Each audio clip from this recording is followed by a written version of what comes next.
Bienvenue dans Souffle de la Parole pour notre réflexion évangélique de ce dimanche du très saint sacrement du corps et du sang du Christ. Bonjour Martial. Bonjour Cédric.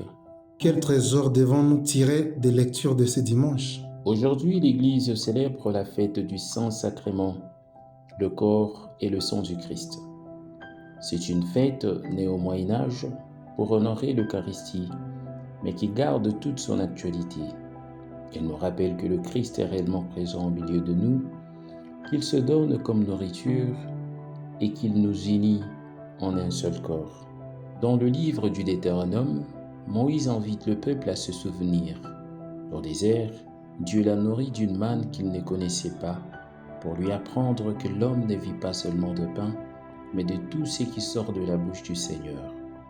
L'Eucharistie est la nouvelle manne, non plus un aliment mystérieux tombé du ciel, mais le Christ lui-même, parole faite chair, qui se donne pour la vie du monde.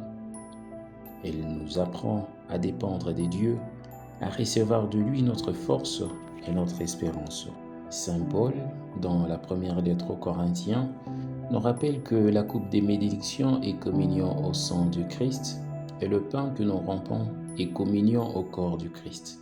L'Eucharistie n'est pas seulement un geste individuel, elle nous fait devenir un seul corps. En partageant le même pain, nous devenons membres les uns des autres.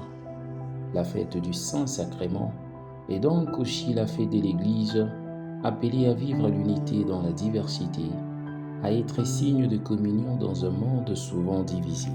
Enfin, dans l'Évangile selon Saint Jean, Jésus se révèle comme le pain vivant descendu du ciel.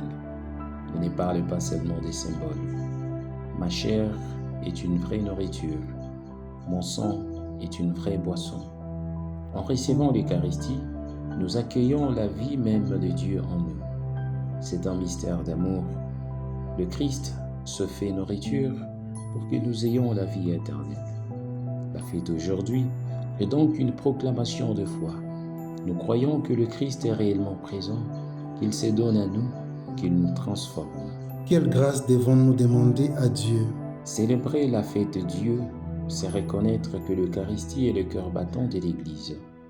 Demandons à Dieu la grâce de redécouvrir l'Eucharistie comme pain vivant qui nous transforme, comme communion d'amour qui nous unit et comme présence réelle qui nous envoie dans le monde pour être témoins de la charité.